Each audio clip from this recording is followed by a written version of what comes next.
अस्सलामुअलैकुम, this is Moeed Pirzada in Washington. 20 अप्रैल 2024 की रात को जब हम पाकिस्तान में होने वाली गुज़िश्ता 24 और 36 घंटे की डेवलपमेंट्स को देखते हैं, उसकी डॉट कनेक्टिंग करके उन्हें हम समझने की कोशिश करते हैं, तो हमें एक ओवरऑल ब्रॉडर पिक्चर को, कॉन्टेक्स्ट को ज़हन में रखने की ज़रूरत है कि इस वक़्त हो क्या रहा है। पहली जो इम्पोर्टेंट डेवलपमेंट है वो ये है कि सुबह जो पाकिस्तान में शुरू हो रही है 8 बजे, यानी 21 तारीख को 8 बजे से लेके शाम के 5 बजे तक पाकिस्तान में 21 नशस्तों के ऊपर बाई इलेक्शन ज़िमनी इंतखाबात हो रहे हैं। इन 21 नशस्तों में से 5 नेशनल असम्बली की हैं और 16 नशस्तें जो हैं वो प्रोविंशियल असम्बलीज़ की हैं। उनमें से जो 16 प्रोविंशियल असम्बलीज़ की हैं उसमें से 12 पंजाब की हैं, 2 खैबर पख्तूनख्वा की हैं, 2 बलूचिस्तान की हैं। ये ज़िमनी इंतखाबात क्यों हो रहे हैं? ये ज़िमनी इंतखाबात इसलिए हो रहे हैं कि बहुत से जो जीतने वाले हैं, जिन्होंने 8 फरवरी 2024 में जिस तरह से भी बेचारे जीते हैं, उसकी ना राज अब खुलवाएं, लेकिन बहरहाल वो जो जीते हैं, ये मैं इसलिए कह दिया कि मैंने अभी जब दोबारा मैं इसकी रिसर्च कर रहा था तो मैंने देखा कि जनाब इज़्ज़त माब शहबाज शरीफ साहब जो हैं वो नेशनल असम्बली की 2 सीटों से जीते और प्रोविंशियल असम्बली की 2 सीटों से जीते। चूँकि उनको वज़ीर आज़म बनना था, उन्होंने नेशनल असम्बली की एक और अपनी प्रोविंशियल असम्बली की दोनों सीटें जो हैं वेकेट कर दी। ज़हन में मेरे सवाल ये पैदा हुआ कि शहबाज शरीफ का अपना वोट बैंक तो कोई है ही नहीं। जब नवाज शरीफ साहब को इतनी अल्लाह ताला ने ज़बरदस्त किस्म की कामयाबी नहीं दी, तो शहबाज शरीफ साहब को कैसे मिली? लेकिन ये तो चले एक साइड की डाइग्रेशन हो गई।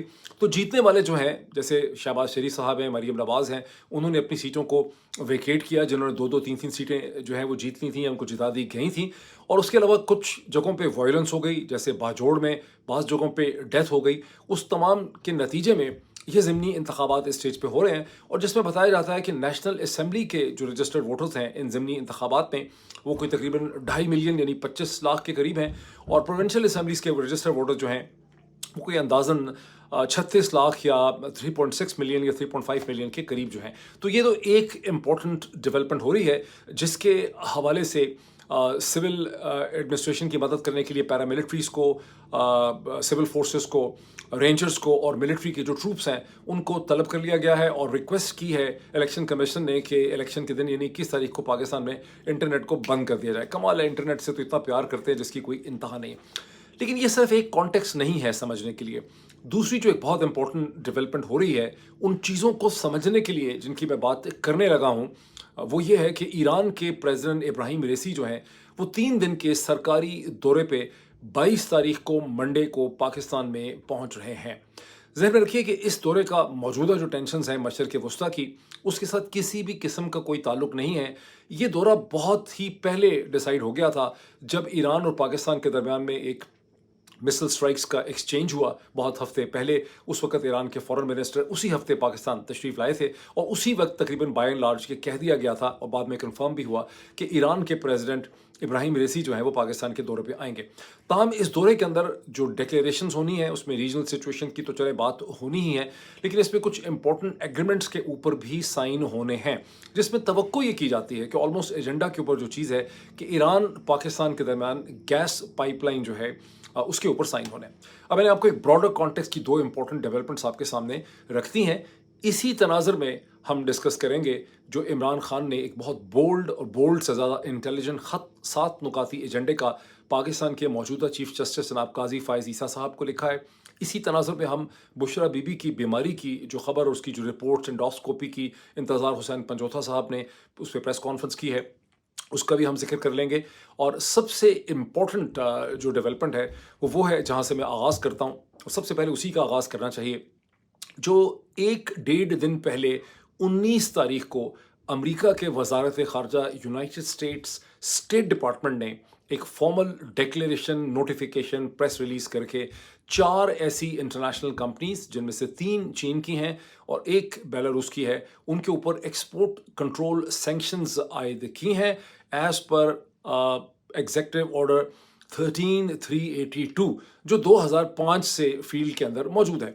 लेकिन ये चीज़ हमारे लिए क्या अहम होती अगर ये सिर्फ 4 कंपनीज ही होती, लेकिन ये 4 कंपनीज को जो टारगेट किया गया है वो इसलिए टारगेट किया गया है कि ये चारों कंपनीज 3, एक चीनी और एक इसमें से बेलारूस की, पाकिस्तान का जो बैलिस्टिक मिसल प्रोग्राम है, पाकिस्तान के बैलिस्टिक मिसल प्रोग्राम को ये चीज़ें बेचती हैं और कहा गया है कि ये प्रोलिफरेशन की ज़द में आता है और इन चारों कंपनीज़ के ऊपर सैंक्शंस लगा दी गई हैं। इन कंपनीज़ के अगर कोई एसेट्स अमेरिका के अंदर हैं, कहीं पर भी मौजूद होंगे जहां अमेरिका की अमलदारी है, उन्हें सीज़ किया जा सकता है। इस कंपनी के ऑफिशियल्स अगर अमेरिका के किसी ट्रिप में होंगे, उन्हें गिरफ्तार किया जा सकता है। उनकी तमाम नकलो हरकत जो है उसके ऊपर एक कंट्रोल जो है वो एक्सरसाइज किया जा सकता है।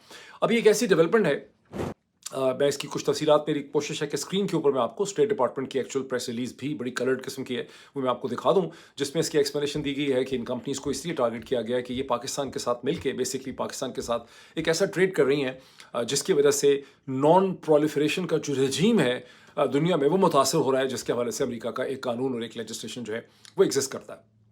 ये डेवलपमेंट एक ऐसी डेवलपमेंट है, जब ये हुई तो पाकिस्तान के अखबारात ने इसे रिपोर्ट ही नहीं किया, बहुत ही कम मध्यम तरीके से रिपोर्ट किया। सिर्फ उस वक्त रिपोर्ट किया जब पाकिस्तान के फॉरेन ऑफिस ने एक दिन के बाद जाके क्वेश्चन आंसर में मुमताज़ ज़हरा बलोच साहिबा ने इस पे क्वेश्चंस को रिस्पॉन्ड किया, उन्होंने अपना पॉइंट ऑफ व्यू एक्सप्लेन किया, उसके ऊपर मैं भी आता हूँ। लेकिन इसको हिंदुस्तान के अखबारात ने इसका बहुत चर्चा किया, मैं आपको स्क्रीन के ऊपर दिखा सकता हूँ। इसको एनडीटीवी ने भी कवर किया, इसको टाइम्स ऑफ इंडिया की तमाम पब्लिकेशंस ने कवर किया, इसे हिंदुस्तान टाइम्स ने कवर किया, इसको दी वायर ने कवर किया, इसको उनकी जो बहुत सी mint.live, बहुत सी और यानी उनकी सेकेंडरी वेबसाइट्स हैं, सेकेंडरी तो नहीं, हिंदुस्तान की छोटी छोटी वेबसाइट्स भी न्यूज़ की बहुत बड़ी होती हैं, लेकिन हिंदुस्तान टाइम्स ने कम अज़ कम इसके ऊपर एक स्टोरी ये भी डाली जिसका उन्वान ये है कि दिस इज़ अ विन और अ victory for India question mark. तो फिर मैं इंट्रीग हुआ, ज़ाहिर है मुझ में एक तजस्सुस था कि भाई इसमें आखिर हिंदुस्तानियों ने क्या लिखा है और क्या इसमें हिंदुस्तान की बहुत बड़ी कामयाबी हो गई है जो अमेरिका ने ये सैंक्शंस उन 4 कंपनीज़ को लगाए हैं। पाकिस्तान को डायरेक्टली तो सैंक्शन किया नहीं गया, और पाकिस्तान का, जहाँ तक मेरी अंडरस्टैंडिंग है, कि पाकिस्तान का जो बैलिस्टिक मिसाइल प्रोग्राम है वो कोई बहुत ज़्यादा अमेरिका रिलेटेड कंपनीज़ और ऐसी कंपनीज़ पर डिपेंडेंट अब है भी नहीं जिनका अमेरिका से बहुत ज़्यादा वास्ता पड़ता है। पाकिस्तान के प्रोग्राम की कॉपरेशन तो बहुत ज़्यादा जो है वो चीन के ऊपर है। तो मैंने ये हिंदुस्तान की सारी स्टोरीज़ पढ़ी, किसी भी स्टोरी में कुछ भी नहीं है। जितनी भी हिंदुस्तान की ये हेडलाइन लगी हैं, Hindustan Time, Times of India, Mint वगैरह, उन सब के अंदर सिर्फ और सिर्फ कोई लफ्ज़ भी उन्होंने ऐड नहीं किया, कोई सेंटेंस भी नहीं डाला, कोई एनालिसिस तो दूर की बात है। उसमें महज यूनाइटेड स्टेट्स की वजारत ख़ारजा, स्टेट डिपार्टमेंट की जो प्रेस रिलीज़ है उसको वहाँ पे रिप्रोड्यूस कर दिया गया है, थोड़ी सी उसकी लैंग्वेज बदल दी गई है और उसमें कुछ भी नहीं है। सो मच हो कि जो इवन हिंदुस्तान टाइम्स की स्टोरी है कि this is a win for India, उसके अंदर भी सिर्फ 2 पैराग्राफ की एक स्टोरी लिखी हुई है, कोई उसमें एक्सप्लेन करने की कोशिश नहीं की कि what is the win for India. अब हम देख लेते हैं कि पाकिस्तान के फॉरेन ऑफिस में जनाब मुमताज़ ज़हरा बलोच साहिबा जो हैं, उन्होंने इस इशू को कैसे एड्रेस किया है। पहले तो ये है कि इस इशू को उन्होंने एड्रेस किया है during the routine question answer session. ये ऐसा कोई फॉर्मल पोजीशन नहीं ली है फौरी तौर पे रिएक्ट करते हुए पाकिस्तान के फॉरेन ऑफिस ने। जो मुमताज़ ज़हरा बलोच ने इस पे जो रद्द अमल किया है, उसको आप, कुछ लोग उसको ज़ाहिर है खार में पॉलिटिक्स में उसको वो कह रहे हैं कि बहुत ही कमज़ोर रिएक्शन है, बहुत ही डरा हुआ रिएक्शन है, लेकिन मैं इसको कहूँगा डिप्लोमेटिकली स्पीकिंग ये बहुत ही एक केयरफुल मयर्ड पाकिस्तान फॉरेन ऑफिस ने इसमें रिस्पॉन्स दिया है। और पाकिस्तान फॉरेन ऑफिस का कहना यह है कि जिन चीज़ों को टारगेट किया गया है, हमसे तो कोई कंसल्टेशन की नहीं गई, हमसे तो कोई सवाल पूछा नहीं, हमसे तो कोई इंक्वायरी हुई ही नहीं, हमें तो ये मालूम ही नहीं है कि ये कौन से पार्ट्स हैं जिनको टारगेट किया गया है। और इससे पहले माजी में हमने देखा कि बहुत दफ़ा ऐसे कंपोनेंट्स को टारगेट कर लिया जाता है जो बेसिकली किसी मिलिट्री पर्पस के होते ही नहीं हैं, वो बिल्कुल जेन्युइन लेजिटिमेट कमर्शियल यूज या सिविलियन पर्पस के कंपोनेंट्स होते हैं। तो यहाँ पर एक बहुत ज़्यादा एम्बिग्यूटी है, अभाम पाया जाता है कि अमेरिकन ने ये क्यों किया है। इससे पहले भी उन्होंने इस तरह की बहुत सी गलतियाँ की हैं, और हम इस किस्म के तमाम जो एक्सपोर्ट कंट्रोल्स हैं उनकी हम मुखालफत करते हैं। हम जब भी कोई कंपोनेंट्स किसी से लेते हैं तो हम उसके एंड यूज़र और वेरिफिकेशन, तमाम चीज़ों की पूरी जांच पड़ताल करते हैं। इस मामले में हम बड़े रिस्पॉन्सिबल हैं। तो बड़े उन्होंने लो की तरीके से उसको रिएक्ट किया। जो लोग ये समझते हैं कि पाकिस्तान फॉरेन ऑफिस ने को बड़ा डरा हुआ, बड़ा कोई मतलब बिल्कुल ही कमज़ोर और माठा किस्म का रिस्पॉन्स दिया है, मैं उसमें एक वर्ड ऐड कर दूंगा। मेरी अंडरस्टैंडिंग ये है कि पाकिस्तान फॉरेन ऑफिस को उन तमाम लोगों से जो फॉरेन ऑफिस के ऊपर इस वक्त रद्दअमल कर रहे हैं या अटैक कर रहे हैं, उनसे इस सूरत हाल की बहुत बेहतर उनको अंडरस्टैंडिंग है कि असल मामला और असल सूरत हाल जो है वो है क्या। अब उसकी तरफ भी हम आ जाते हैं कि असल सूरत हाल जो है वो क्या हो सकती है। मैं हिंदुस्तान के आपको बताऊंगा, बहुत से पॉइंट्स मैंने अपने पास लिखे हुए हैं। हिंदुस्तान ही के एक स्कॉलर जो military strategic and defence issues के ऊपर लिखते हैं, उनका मेरे नज़र में उनका अगस्त 2023 का एक पेपर जो है, पॉलिसी पेपर, वो मेरी नज़र से गुजरा है, जिसे मैं स्क्रीन के ऊपर क्लम्प कर देना चाहता हूँ।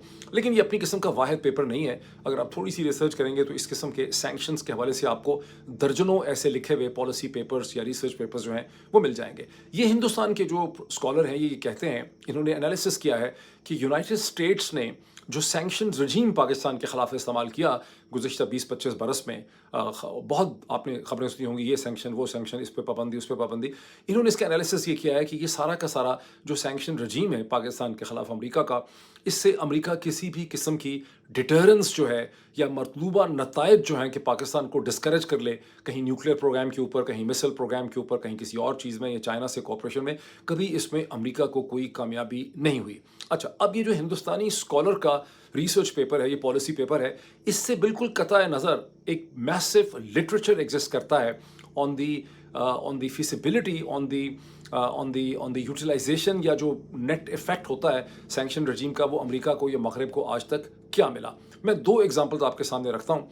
अभी आपने देखा कि 13 अप्रैल को ईरान ने इसराइल के अंदर मुख्तलिफ़ किस्म के मिसाइल, ड्रोन, बैलिस्टिक क्रूज़ से उन्होंने एक हमला किया जिसमें 350 प्रोजेक्टाइल जो हैं वो इसराइल के अंदर दागे गए, जिसमें से 7 जो हैं उन्होंने नेविटम एयर बेस को जाके हिट किया, जो इसराइल के बॉडी आर्किटेक्चर में मिलिट्री डिफेंस के पॉइंट ऑफ व्यू से एक बहुत ही प्रोटेक्टेड जगह थी, बावजूद इसके कि ईरान ने बताया था कि सैटरडे को हमला होगा, और उस हमले के नतीजे में नेविटम बेस से तमाम स्टाफ को और फैमिलीज़ को निकाल लिया गया था। वहाँ कोई जहाज़ भी नहीं खड़े थे। उसके बावजूद 7 जो उनके बैलिस्टिक क्रूज मिसाइल्स हैं या उनके जो बैलिस्टिक मिसाइल्स हैं, उन्होंने उस जगह को हिट किया।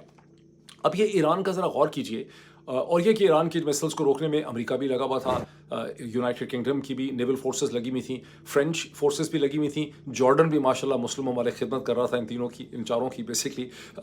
तो ये एक अलग इशू है मामला। और बहुत सी ऐसी इसराइली अखबारात की मैंने ख़बरें पढ़ी हैं जिसमें लिखा है कि किस तरह से सऊदी अरब ने और मुत्तहिदा अरब इमारात ने भी मसलसल ईरान के ख़िलाफ़ इसराइल की मदद की और उनके साथ इंटेलिजेंस शेयरिंग की और उनको बताया कि ईरान क्या कुछ कर सकता है। यानी जो बेसिकली ईरान जिन पे ट्रस्ट कर रहा था, क्योंकि ईरान ने सबके साथ अपना नॉलेज जो है वो शेयर किया। बहरहाल, सो कमिंग टू इट, ये वो ईरान है जो तकरीबन 45 बरस से मुसलसल इंक्रीजिंगली अमेरिकन, यूरोपियन, मगरब की सैंक्शंस का शिकार है।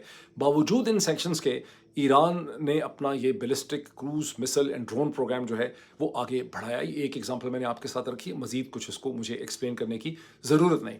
दूसरी एक बहुत ही ब्रिलियंट एग्जांपल जो है उस रूस की है जिसके ऊपर फरवरी 2022 के बाद से कहते हैं कि इंसानी तारीख के जब से सैंक्शंस का टूल इन्वेंट हुआ है, कभी किसी मुल्क को इतनी ज़्यादा बुरी तरह से या इतनी शिद्दत से या इतनी इंटेंसिटी से उसे सैंक्शन नहीं किया गया जितना पुतिन के रशिया को फरवरी 2022 के बाद सैंक्शन किया गया है। ये सैंक्शंस अमेरिका के भी हैं, ये यूरोप के हर मुल्क के हैं, ये यूरोपियन यूनियन के भी हैं, ये फाइनेंशियल भी हैं, ये बैंकिंग के भी हैं, सब कुछ भी हैं।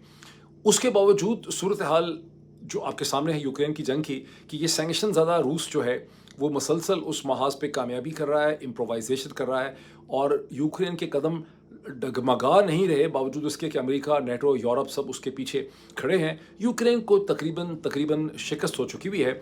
एंड इस वक्त जब मैं बोल रहा हूँ तो अमेरिका ने तकरीबन जो $95 बिलियन का पैकेज डिसाइड अभी हो रहा है अमेरिकन हाउस से, जो सेनेट से पहले मंजूर हो चुका था, लेकिन अब इसराइल और ईरान की टेंशन्स के बाद इसको फाइनल डेमोक्रेटिक अप्रूवल भी मिल रहा है। इसका जो बल्क है, मेरा ख्याल 55% 60% इसका जो बल्क है वो यूक्रेन के लिए है। फिर उसमें ताइवान के लिए पैसे हैं और इसराइल के लिए पैसे हैं। इसमें इसराइल के लिए इतने पैसे नहीं हैं जितने पैसे इसमें यूक्रेन के लिए।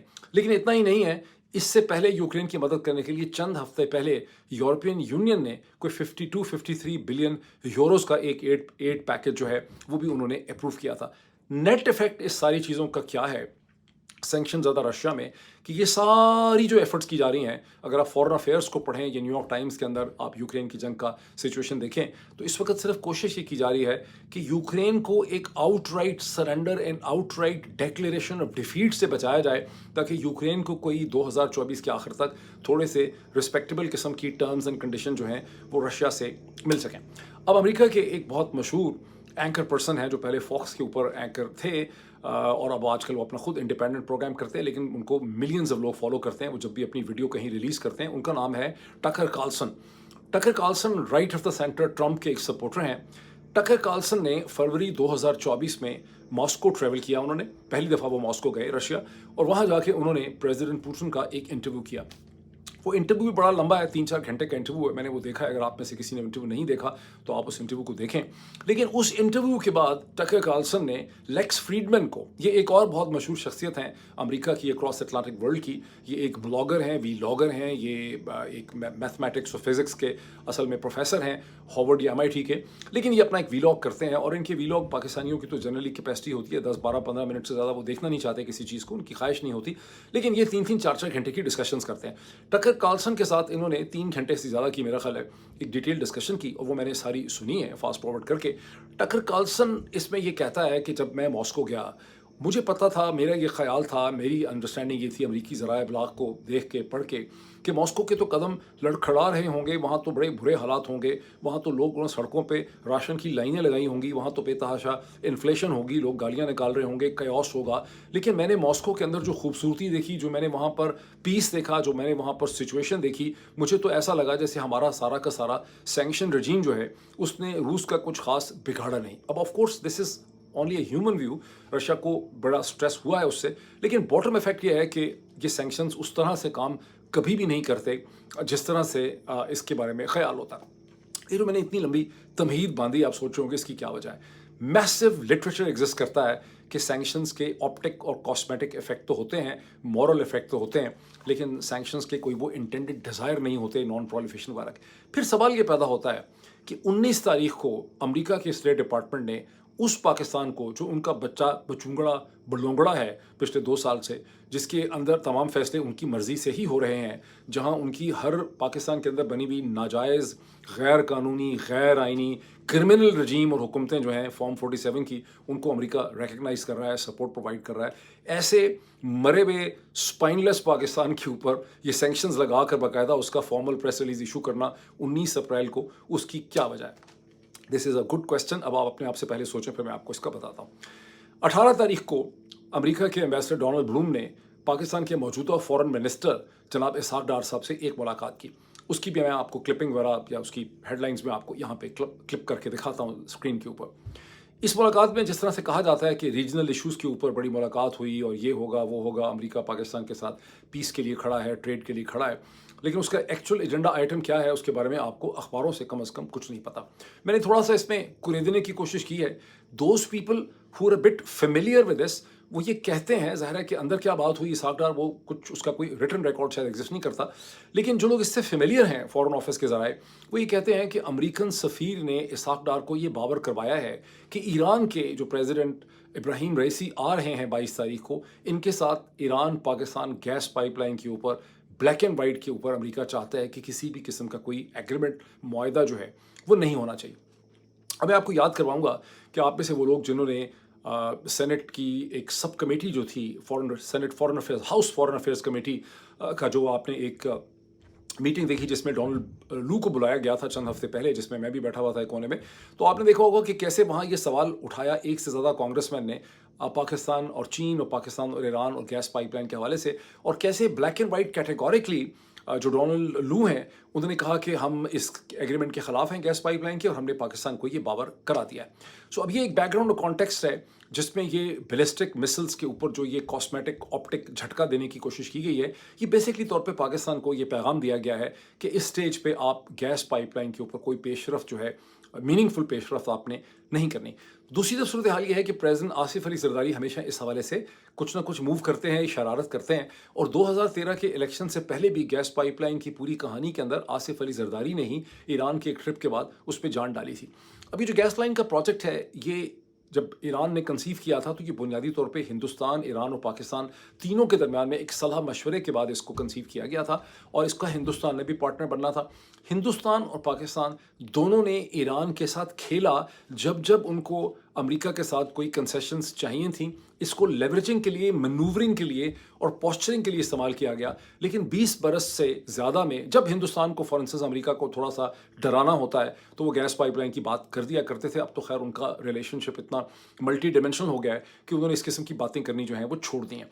बहरहाल इस पे पेशरफ जो है वो नहीं हो सकी। जो एक बहुत ही तकलीफ दे और सैड रियलिटी है, because Pakistan extremely energy deficient था। अगर आज से 15-20 साल पहले पाकिस्तान का ये गैस पाइपलाइन प्रोजेक्ट हो जाता तो पाकिस्तान को जो एनर्जी क्राइसिस है महंगी एनर्जी का, जो जो आप इंपोर्टेड फ्यूल से या इंपोर्टेड गैस से आप बहुत महंगे दामों के ऊपर बिजली प्रोड्यूस करते हैं, वो मसला पाकिस्तान का बहुत हद तक रिजॉल्व होता और पाकिस्तान की इकोनॉमी के जो बहुत सा बहरान और मसाइल हैं वो ठीक हो जाते। मैंने सीपेक के हवाले से बहुत लिखा है, बहुत रिसर्च की है। 2014 में जब सीपेक का मंसूबा कंसीव हुआ तो 2018 और 2022 के दरमियान में मीनिंगफुल प्रोग्रेस हुई।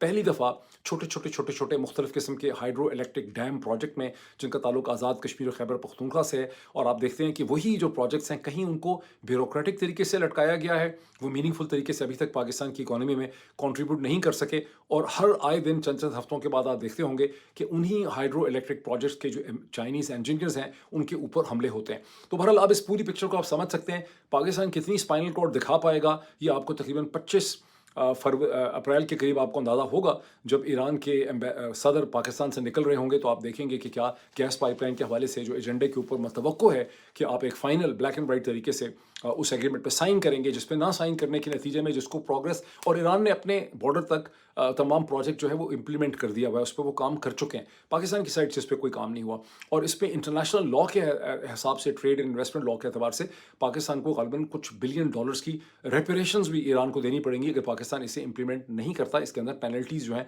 वो इन्वॉल्व हैं। तो वेट करें, 25 तारीख तक आपको समझ आएगा कि सारी बैलिस्टिक मिसाइल और जो एक्सपोर्ट कंट्रोल की धमकी लगाई गई है, जो भी सैंक्शंस लगाई गई हैं 4 कंपनीज में, इसकी असल हकीकत जो है वो क्या है। अब इससे पहले कि मैं चलूँ कि इमरान खान ने जो बहुत ही, मैं समझता हूँ कि एक बोल्ड से ज़्यादा उन्होंने इंटेलिजेंट ख़त लिखा है पाकिस्तान के चीफ जस्टिस जनाब काजी फ़ाइज़ ईसा साहब को। इससे पहले मैं उनकी अहलिया बुशरा बीबी की बीमारी के हवाले से जो लेटेस्ट हमारे पास अपडेट है उसके मैं चंद नुकात और पॉइंट्स आपके साथ मैं सामने आपके रखना चाहता हूँ।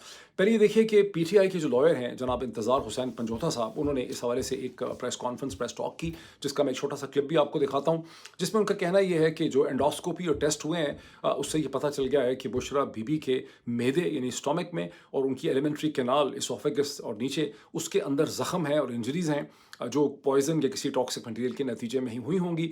और डॉक्टर्स ने मजीद टेस्ट भी किए हैं, उनकी बायोप्सी भी ली गई है जिसके रिजल्ट्स अभी आएंगे। बायोप्सी का मतलब है कि एक प्रॉपर फॉर्मल एंडोस्कोपी का प्रोसीजर हुआ है, ये खासा सीरियस होगा, जो अंडर जनरल एनेस्थीसिया हुआ है। बाहर माथाला पुलिस ऐसी खड़ी थी कि जैसे कोई बहुत बड़ा दहशतगर्द जो है वो शिफा हॉस्पिटल में है, और उन्होंने कहा कि 1 हफ्ते के बाद डॉक्टर्स ने दोबारा बुशरा बीबी को बुलाया। विजिबली देखी गई, क्योंकि वो ये एंडोस्कोपी का जो प्रोसीजर है उसके अंदर तस्वीर होती हैं और तस्वीर के थ्रू आप और अंदरूनी जो जिस्म है उसका आप मुआयना करते हैं।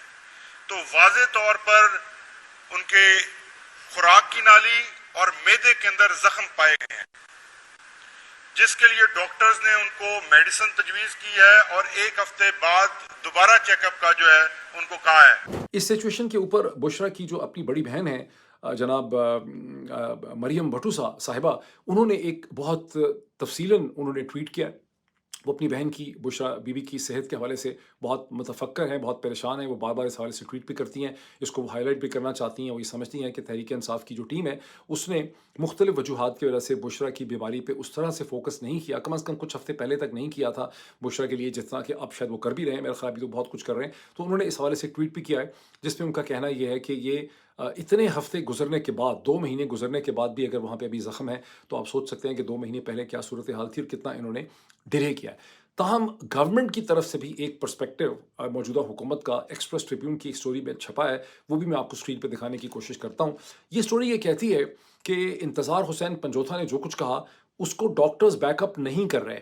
यहाँ ये सवाल भी उठाया जा रहा है हुकूमत की तरफ से कि खुद PTI के अपने जो नॉमिनेटेड डॉक्टर हैं जनाब आसिम यूसुफ साहब, जो Shaukat Khanum memorial cancer hospital के चीफ मेडिकल ऑफिसर हैं, उन्होंने ऐसी कोई स्टेटमेंट नहीं दी जो इंतज़ार पंजोथा की स्टेटमेंट को बैकअप करती हुई। इन अदर वर्ड्स हुकूमत के कह रही है कि इंतज़ार हुसैन पंजोथा ने एक पॉलिटिकल स्टेटमेंट दी है और असल में बुशरा बीबी की कोई ऐसी सीरियस सिचुएशन नहीं है। कम अज़ कम एक्सप्रेस ट्रिब्यून की स्टोरी के अंदर ये लिखा हुआ है। कुछ सोर्सेज जो इससे फेमिलियर हैं, मेडिकल सोर्सेज, उन्होंने मुझसे ये कहा है कि दर हकीकत ये हार्पिक का तो क्लियर नहीं है कि उनके किसी ने खाने में पॉइजनस टॉक्सिक हार्पिक की एसिडिक चीज़ें डाली हैं, लेकिन एक चीज़ क्लियर है कि बुशरा बीबी शदीद एसाबी दबाव और स्ट्रेस का वो शिकार है। मैंने यहाँ पे एक आर्ट रखा हुआ है अपने पास, में आपको दिखाना चाहता हूँ। जब ये लोग ये कहते हैं کہ اسٹریس ہے تو پاکستان میں اسٹریس کو لوگ صرف ایک پریشانی سمجھتے ہیں کہ ذہنی پریشانی ہو گئی شاید وہ اسٹریس ہے. یہ میرے ہاتھ میں ایک نیشنل جغرافک کا میگزین ہے, پتہ نہیں اس کو پڑھا جا سکتا ہے اسکرین پہ, اینٹی انفلیمیشن. یہ میں نے کل ہی میں ایک بک سیل میں گیا تھا, اس بک سیل پہ میں الگ ایک ویلاگ کروں گا, وہاں سے میں نے یہ لیا ہے. تمام وہ ڈاکٹرز, اور پاکستان میں اگر کوئی اسکل سیٹ ایسی ہے جو انٹرنیشنل اسٹینڈرڈ کی ہے, باقی تمام چیزوں میں شاید نہیں ہے بیکاز ٹرانسفر آف ٹیکنالوجی نہیں ہوتی, لیکن میڈیکل سائنس ایک ایسی سائنس ہے جس پہ پاکستان کے اندر international standard, international competitive skill جو ہے اویلیبل ہے. اور تمام ڈاکٹرز یہ سمجھتے ہیں کہ بشرا بی بی کے اوپر جو اسٹریس ہے وہ کتنا, یعنی stress is basically a colour agent. جو انسان میں کینسر ہوتا ہے, جو ہارٹ ڈیزیز ہوتی ہے, جو کڈنی فیلیئرز ہوتے ہیں, ان تمام چیزوں کے پیچھے جو سب سے بڑھ کے کینسر, سب سے بڑھ کے جو اسٹریس ہے, stress is the basically killing agent. Stress ہی سے انفلیمیشن ہوتی ہے, انفلیمیشن سے ہی کینسر ہوتا ہے, انفلیمیشن سے ہی ہارٹ ڈیزیز جو ہے وہ زیادہ تر پیدا ہوتی ہے. یہ ایک ایسا سبجیکٹ ہے جس میں پھر بات کرنی چاہیے. بیسکلی طور پہ بشرا ایک ایسا کیریکٹر ہے جن کا پاکستان کی پالیٹکس سے کوئی ایکٹیو انٹرسٹ نہیں تھا. ان کو جس قسم کے سچویشن سے دوچار کر دیا گیا ہے اس میں وہ ایک عالم کرب کے اندر ہے, وہ ایک بہت مشکل سچویشن میں ہے. اس سچویشن کو سمجھنے کی ضرورت ہے. اب میں آ جاتا ہوں, former prime minister Imran Khan نے جو خط لکھا ہے جناب پاکستان کے قاضی وقت جناب قاضی فائز عیسیٰ صاحب کو, چیف جسٹس سپریم کورٹ کو, اس میں عمران خان کا یہ خط بولڈ بھی ہے, اسٹرانگ بھی ہے, لیکن یہ بہت انٹیلیجنٹ طریقے سے, it's a very intelligently written letter. لکھا تو عمران خان نے نہیں ہے, غالباً رؤف حسن نے لکھا ہے, یہ پی ٹی آئی کی ٹیم نے لکھا ہے. اس کا عکس بھی میں آپ کو دکھانے کی کوشش کرتا ہوں. اس حوالے سے رؤف حسن کے بہت سے لوگوں کے ٹویٹ بھی ہیں. رؤف حسن صاحب کا تو ایک بہت انٹرسٹنگ ٹویٹ یہ بھی ہے کہ قاضی فائز عیسیٰ اگر انصاف نہیں کر سکتے تو انہیں اپنے عہدے سے استعفیٰ دے کے گھر جانا چاہیے. لیکن ظاہر ہے قاضی فائز عیسیٰ صاحب کی تو مسلسل رومرز اور افواہیں چل رہی ہیں کہ وہ بہت ایکٹیولی ان نیگوسیشن ہے اپنی ایکسٹینشن کے لیے, چونکہ ایکسٹینشنز کا سیزن ہے. اب عمران خان نے جو 7 پوائنٹ اٹھائے ہیں, ایک سے ایک یہ پوائنٹ جو ہے یہ چپتا ہوا ہے, اور بہت امپورٹنٹ یہ پوائنٹ ہے. اور آپ کے ذہن میں یہ سوال پیدا ہوگا کہ قاضی فائز عیسیٰ صاحب کی جو ساری اورینٹیشن ہے اس موقع پہ, تو عمران خان قاضی فائز عیسیٰ صاحب کو کیوں خط لکھ رہے ہیں؟ قاضی فائز عیسیٰ کو کسی چیز کے بارے میں اشارہ کرنا کیا ان کو معلوم نہیں ہے, اور ان کے نالج میں کسی چیز کو لانا اس کی کیا ضرورت ہے, اس سے کیا حاصل ہو سکتا ہے؟ دیکھیے اس کو سمجھنا بہت ضروری ہے. عمران خان نے قاضی فائز عیسیٰ کو خط نہیں لکھا, عمران خان نے chief justice supreme court Pakistan کے نالج اور ریکارڈ میں آفیشلی طور پہ, سرکاری طور پہ, باقاعدہ طریقے سے, فارمل طریقے سے ایک انہوں نے 7 ایشوز کی نشاندہی کی ہے. اور یہ 7 ایشوز کیا ہیں, اس پہ ایکسپریس ٹریبیون کی سٹوری بہت اچھی ہے, میں کوشش کرتا ہوں اسکرین پہ آپ کو دکھا دوں, لیکن میں آپ کو پڑھ کے بھی بتاتا ہوں. دیکھیے ایک انہوں نے ایشو یہ اٹھایا ہے کہ یہ نواز شریف اور شریف خاندان کو توشہ خانے کے کیسز میں جو بالکل کھلی چھٹی مل گئی ہے, یہ کیسے ممکن ہو گیا جبکہ توشہ خانے سے آپ گاڑیاں لے ہی نہیں سکتے. باقی تمام چیزوں میں تو قیمت کا مسئلہ ہو سکتا ہے, گاڑی تو وہاں سے لیگلی لی ہی نہیں جا سکتی. تو یہ کیسے عمران خان, یہ نواز شریف صاحب کے کیسز جو ہیں یہ ختم ہو گئے. دوسرا پوائنٹ انہوں نے اٹھایا ہے کہ بہاول نگر میں پولیس و فوج کے درمیان میں جو تہس پٹہس ہوئی ہے, اس پہ سپریم کورٹ کو اس کی تحقیق اور انویسٹیگیشن کرنے کی ضرورت ہے. تیسرا انہوں نے سپریم کورٹ کی چیف جسٹس کو یاد کروایا کہ جو 6 معزز جج صاحبان ہیں اسلام آباد ہائی کورٹ کے, انہوں نے جو لیٹر لکھا ہے اور جو ریفرنس بھیجا ہوا ہے سپریم کورٹ کو, سپریم جوڈیشل کاؤنسل کو, اس پہ آپ نے کیا پروگرس کی ہے, اور وہ آپ کو پتہ ہے کہ 29 کو اس کی ہیئرنگ ہونی ہے. تو یہ ایک بڑا انپورٹنٹ پوائنٹ ہے. پھر انہوں نے کہا کہ مئی 9, اچھا یہ بہت سے جو پوائنٹس انہوں نے یہاں ریز کیے ہیں, یہ خط یہ بھی کہتا ہے کہ اس حوالے سے پہلے ہی کئی پٹیشنز, اپلیکیشن, لیٹر جو ہیں وہ یا تو ہائی کورٹ یا سپریم کورٹ کے سامنے ہیں. تو اسی حوالے سے انہوں نے کہا کہ ہم کئی دفعہ کہہ چکے ہیں کہ مئی 9 کے جو واقعات تھے بڑے ٹریجک قسم کے, جس میں کہا جاتا ہے کہ لوگوں نے پاکستان کے انسٹیٹیوشنز پہ حملہ کر دیا, اس کی انڈیپینڈنٹ, ٹرانسپیرنٹ, شفاف تحقیق اور انویسٹیگیشن کے لیے ہم کئی دفعہ کہہ چکے ہیں, کئی کیسز کر چکے ہیں. آپ کو پتہ ہے کہ عمران خان نے کو جب موقع ملا انہوں نے اس کی نشاندہی کی کہ بھائی وہ سی سی ٹی وی فوٹیج کہاں ہے ان انسٹیٹیوشنز کے باہر. یہ سارے انسٹیٹیوشنز اس قسم کے ہیں جس کے باہر جگہ جگہ سی سی ٹی وی فوٹیج ہوتی ہے. تو انہوں نے کہا کہ وہ انویسٹیگیشن کرنے کی بہت زیادہ ضرورت ہے. پھر انہوں نے کہا کہ کمشنر راولپنڈی نے جو اسٹیٹمنٹ دی, وہ کمشنر راولپنڈی کہاں چلے گئے, وہ کہاں گم ہو گئے ہیں, جو انہوں نے الیکشن کے حوالے سے جو اسٹیٹمنٹ دی تھی وہ بیچارہ کمشنر راولپنڈی کہاں چلا گیا. پھر انہوں نے کہا کہ جو پہلے بھی پٹیشن کر چکے ہیں کہ 8 فروری 2024 کو جو مینڈیٹ چوری ہوا ہے اس کی انویسٹیگیشن اور انکوائری اور تحقیق کرنے کی ضرورت ہے. اور 7واں ان کا پوائنٹ یہ ہے کہ انہوں نے کہا کہ جس طرح سے تحریک انصاف اور سنی اتحاد کونسل کی ریزرو سیٹس بتائی ہے کہ ہمیں بھی نہیں دی گئیں, اور جس طرح سے یہ نیشنل اسمبلی اور پروونشل اسمبلی کی ریزرو سیٹس اور جماعتوں کو دی جا رہی ہیں by the election commission of Pakistan, کی ایک بہت سیریس اور سنگین قسم کا مسئلہ ہے, اور as chief justice of Pakistan آپ کو اس کو دیکھنے کی ضرورت ہے. یہ لیٹر میں آپ کو اسکرین کے اوپر بھی دکھا دیتا ہوں. جیسے کہ میں نے آپ کو کہا کہ یہ انہوں نے ایک فارمل نوٹس کے لیے چیف جسٹس آف پاکستان کو انہوں نے لکھا ہے, قاضی فائز عیسیٰ صاحب کو انہوں نے نہیں لکھا.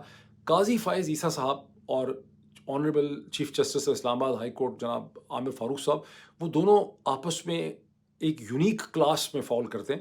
As a very keen and humble student of human history and contemporary history, میرا نہیں خیال کہ اس وقت پاکستان تو دور کی بات ہے، دنیا کی پوری تاریخ میں کسی بھی جگہ پر دو اتنے یونیک قسم کے جو جوڈیشل پرسنالٹیز یا جج صاحبان ہیں وہ ایگزسٹ نہیں کرتے. یہ دونوں اپنی ایک وکھری ٹائپ اور اپنی وکھری کلاس کے اندر فال کرتے ہیں. تو جو اور کوئی اس کیٹیگری میں ان کا کوئی کمپٹیشن، کوئی تیسری شخصیت اس وقت دنیا میں لیونگ ہسٹری میں ہے ہی نہیں جس کے ساتھ ان کا کوئی کمپٹیشن ہو. یہ صرف آپس میں ہی کمپیٹ کر رہے ہیں. اسی بات کے ساتھ میں آقا اس کا اختتام کرتا ہوں، پھر آپ سے چند گھنٹوں میں انشاءاللہ ملاقات ہوتی ہے. Thank you.